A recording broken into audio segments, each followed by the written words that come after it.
This is Kitchen Sink WP Podcast, episode 336. I program my home computer. We have a server crash, 404 error, page not found, links aren't working, system is crashing, system is crashing, system is crashing. Your old HTML website, barely alive. We have the technology. We have WordPress. A new website, better than it was before.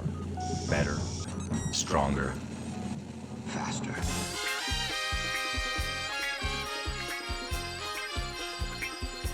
We have the technology.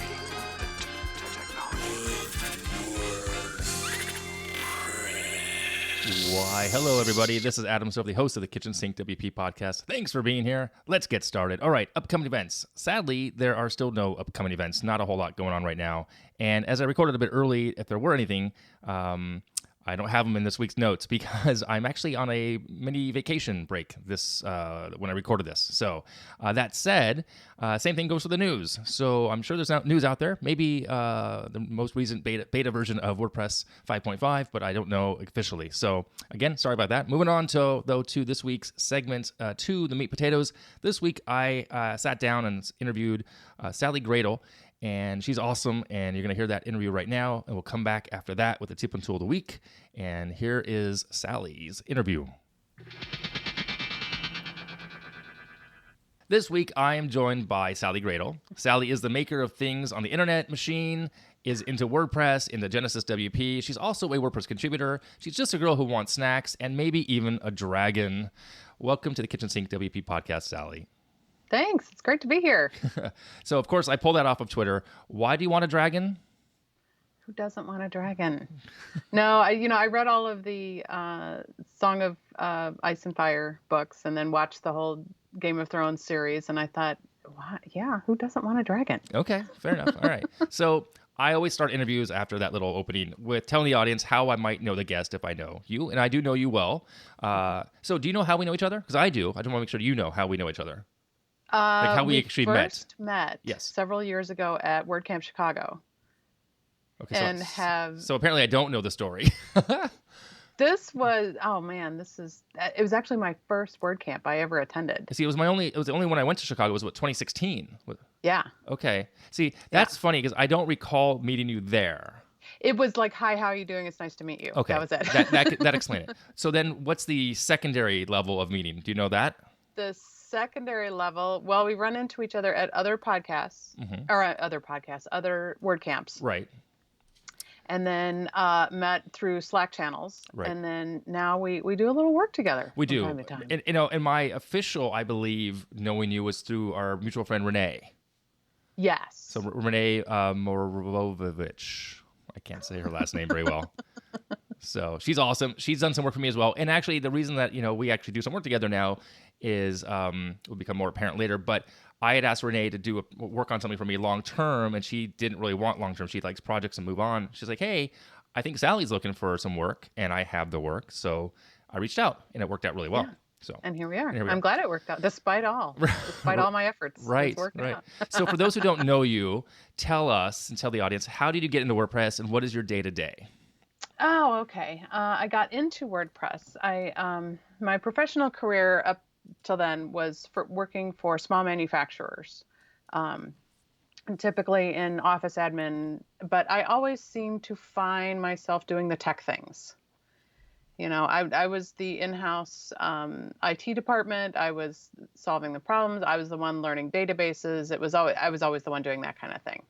And then I went to work for, as we all know, small businesses are hard. It's hard to have a small business, and a lot were struggling. And so I thought, you know what, I need to go to some kind of big national stable thing. And it was a disaster. It was an absolute disaster. That is not the place for me. So I said, you know what? I talked to my husband. I said, I really want to try my own thing. I really do. I had been studying web development, HTML, and CSS, and all that on the side. And I said, I really want to try this. I really want to give this a shot. And he went ahead with it. He was cautiously optimistic, I think. And he went ahead with it. And so as I was studying through Treehouse. Okay. And I came across this course on WordPress. It was Zach Gordon. Mm-hmm. had done it. And I thought, well, I've heard of that. I wonder what that's all about. So I checked it out, and that's when I just fell in love with WordPress and then found the community, and how long ago was that? here we are. When you took that first course? 6-7 years ago now. Okay.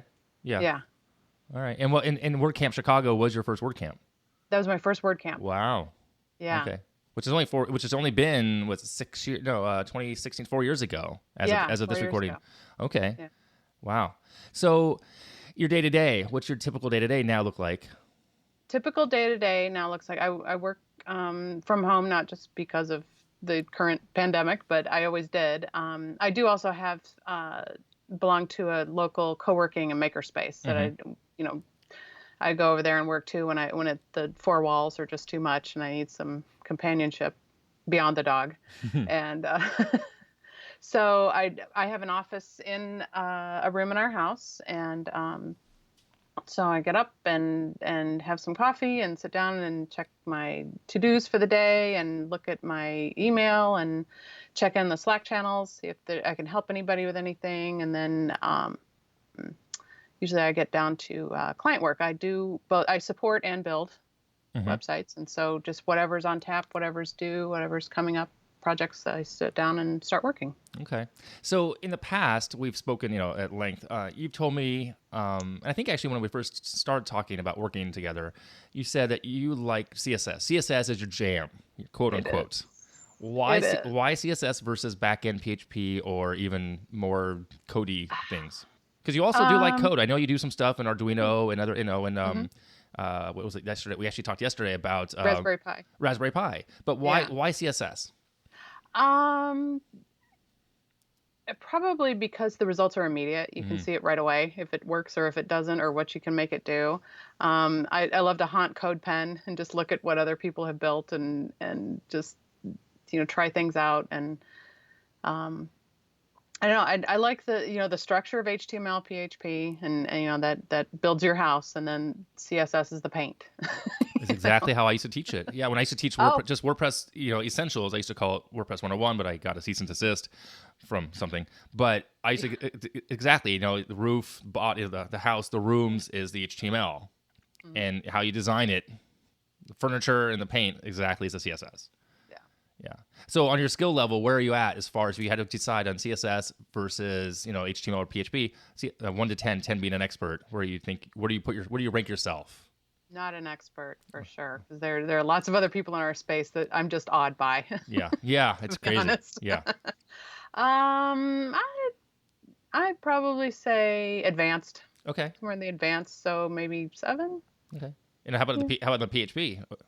PHP, I don't do as much PHP. I can find the snippets and understand how they work, right. But I just haven't done any writing of it really. Right. And you're also not afraid of diving into a database though, into Nope. MySQL or or PHP MyAdmin, right? Yep. Yeah. I'm always fascinated by that. Not afraid of databases. Yeah, I mean, I'm not afraid to mess with it. I'm just afraid to mess with it on a live server. Well, it's tricky. It's like fire. It'll get away from you. True. So a couple more questions for you, and I want to be respectful of your time because your time is later on is my time. No, diversity is always a topic I like to bring up and talk about, especially in today's time where we're at, not pandemic related, but just as far as the world as a whole. And you and I are, I think, on the same page on this. But for many years, I've been pushing for more diversity in the perspective of women in tech, and being in that, trying to get that just brought up to the light if I can, anyway. Women in tech now, girls, how do we help? What do you do? We're both, later in our careers, if you will. We've been around doing this for a long time, and you and I have talked about this way back where there's that book I mentioned to you about, it's called Coders. And I had no idea that coding was really a very woman-dominated industry early on, and it switched. It was seen as almost a clerical job. And, as we know from movies like Hidden Figures and stuff, that women were always involved in tech. In fact, my aunt's mother was part of the Manhattan Project. It explains the glow that you have. Absolutely. So women were always around it, but even if they could do the math in their heads, still seen as clerical, and it was still, and so a lot of coding, because it is like intensely focused and keyboard, it was seen as a clerical thing. Then then computer science became a major in colleges, Right. and then suddenly the focus was moved to men, Right. Yeah. and the marketing of PCs was to boys, not to girls. Right. And So I want to yeah. go back to the main questions. How do we get more women involved and interested in tech? And then before you even answer that, how did you find your way into it? Like, did you have anyone that kind of said, when you were 30 years ago, here's a computer, learn this, or like, did your dad or your mom, anyone? No, not really. They wouldn't have discouraged me necessarily, but the opportunities were not really there. Until I got to college. I actually went to college to be a math teacher. And one of the requirements to teach math in Illinois, where I live, is you had to take at least one programming course. And I really loved it. I really did. And I had that thought back in the back of my head, maybe I should just switch. And I thought, no. I'm too invested. Never make decisions based on sunk costs. Because this is where I said, I'm too invested in this. I have to keep going with this. I should have switched a long time ago to, I really enjoy this. And my husband is in a very technical field too. Okay. So we've always had computers and things around our house. And so it was more of an evolution. Right. But now, what I would do, encourage all parents to do, expose all of your kids to the tech world. And if they take to it, great. Just like if they take to baseball or trumpet or whatever thing they take to, encourage it. I love that. Baseball and trumpet as the examples.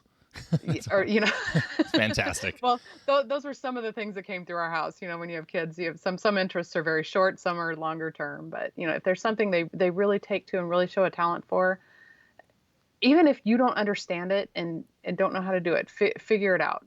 Figure out how to encourage them in it. Yeah, I've tried with my own kids, and my youngest had a class last year before the pandemic. He had Python, and I was really excited when he was going to take it. I wanted to kind of take it with him, but then I got busy, and we got busy with projects. Yeah. And unfortunately, it was self-paced in one aspect for the high school. He's a freshman, and it was really fast self-pacing technically, so it wasn't like truly self. And he just got behind, and he just didn't get it, didn't click. And he unfortunately failed. Luckily, it was an elective, so it won't go against him, but. Yeah, if he had taken it in spring when the pandemic hit, he could have just gotten a no pass. Like he could have just dropped it, no effect. Anyway, but I show them what the potential and earnings are in tech and in development, and they're like, huh. Yeah. Now I think when they see the number that way, it changes things. But you still have to have some passion for it, right? So, yeah. Yeah, I mean, it's kind of funny. My daughter is a math teacher now. Okay. And so what level? High school. Okay. She teaches high school math. So things like math and technology are very much a part of her world. And my son works in digital marketing and on the analytics end of it. So he just learned Python this year. It's funny you mentioned that. He just learned it this year because it was, hey, we have to learn this. He said, okay, let's learn it. Nice. So it's interesting to see how my kids have just integrated this into their lives. Right. Yeah, it makes sense. It's just become a part of it. It's like, okay, this is a tool I need, and so I'll learn it. Yeah. So, okay, moving away from that then, from diversity, your take on it is really just expose everyone to it, right? And nurture that if there's interest. Okay. Yeah. All right. The other questions I have for you, actually, I decided to ask a couple more here that I didn't have planned originally. But the question for you is the business perspective. You have we're in a book reading club right now. We're reading, Profit First together. There's five of us. But, we've talked about this in the past, but the business angles and the aspects of running, being freelance. Why have you chosen to stay the scale you're at? And I'll preface that with you're staying pretty small, freelance, independent, not trying to grow an agency the way I am. Yeah. Yes. Right. What's the reason behind that? It just suits my personality. Right. It really does. I knew that. I joke that I'm a terrible employee, but I'm a good employee if you'll just leave me alone and let me do it. But not everybody functions that way. But you're no, saying an employee from perspective of working for someone full time. Yes, But what working about for someone full time. But what about the other way? What about, I mean, you obviously run your own shop, if you will, but Yeah. I think, and so do I, but looking at our entities separately, I think I'm slightly larger or more spread out. You are. Yeah. But why have you decided not to kind of grow that? Your side. I like the freedom of it just being me. Okay. I really do. And honestly, the word privilege gets thrown around a lot. I am privileged in that we have another income in this house that allows me to do that. Right. And I am deeply grateful of that. Deeply grateful. That makes a big difference. You're right. I mean, huge difference. There's a lot of people, and I ask this question because I'm trying to kind of pull back the curtain on people's choices and what they think they need to do and be like somebody else, or have a big agency and have like 50 employees. And right now I have no full-time employees. I have 5 contractors who I adore and love. You're included in that, and we'll talk about that again in a minute here, I think, because we're going to come back to, in about a month or two, we already talked about having you back on the show with my designer to talk about a whole project that's going through right now. But I want people to realize that, there's no right or wrong in the scale that they choose. It needs to work for you, right? Yes. Right. Yes. Yeah.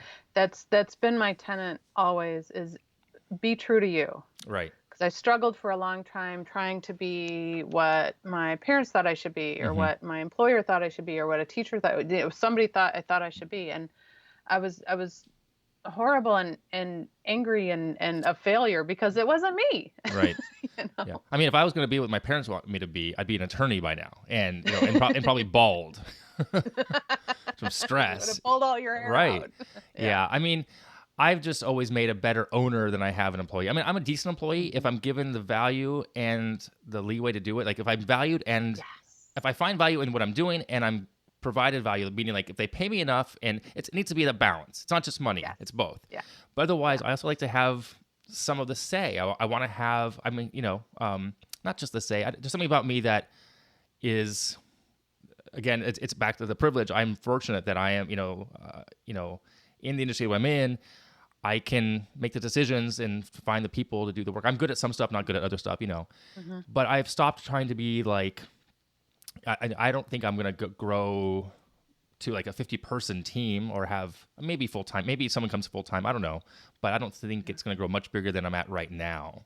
And I say that because as I've gotten a few older now in the last 3 to 4 years, I realize it just has to manage what I need to manage, Yeah. Yeah. It's also putting the right people in the right job. That's a big deal. Definitely. Right. Definitely. So, yeah. Yeah. Interesting. Yeah. I mean, I think people just get confused, or they get so caught up in competition of other agencies and other people in the industry, because like, oh my gosh, so-and-so's doing, 50,000 MRR, monthly recurring revenue. How do I get there? And sure, part of me wants that, but then again, there's a level of stress that goes with that. There is, and there's a level of responsibility that goes with that, and there's it requires more time. So it's where do you want to put your time and your energy, and what can you handle? Right. And then it leads to potential burnout. Definitely. If you do it wrong, if you don't take care of yourself, then the golden goose is, cooked, right? I mean, literally, we're recording this episode early because typically I would record this like a week from now when I'm recording. But I'm right now in theory, I'm on vacation. So I'm recording a week early to have this episode done, so I don't have to do this during my vacation break. I'm taking a sabbatical because I don't want to be burned out, and I've had that happen. I took a vacation 2 years ago for a week to Paris, 7 days with my wife. It was awesome. But prior to that, it had been 5 or 6 years, and I had total burnout. So I'm trying to protect the golden goose, which is me, to help run the company, right? So got to take care of yourself.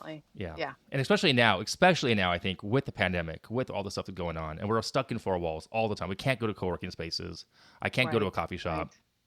Kids are home all the time. So, all right. So last question before the tools section here. I want to be respectful, like I said, move things on. Star Wars or Star Trek, and why? Oh, that's like asking me to pick my favorite child. You're a geek and a nerd, for those who don't know. which I love about you. Your sound effects, a lot of times are like, the it's my phone is the communicator. the beep. communicator. Yeah, that's awesome. Oh, they both have their charms. Star Trek was always meant to be kind of a morality play. Mm-hmm. Oh, it is 100%. That was Gene Roddenberry's vision of it, is that it would be a morality play, and so I've always loved that aspect of it. Every once in a while, certain episodes would bring up questions like, "Wow, I hadn't really thought about that other perspective," and it's kind of one of those things, like in the times we're in now, sometimes you just have to sit with it and think about what you think and where you are.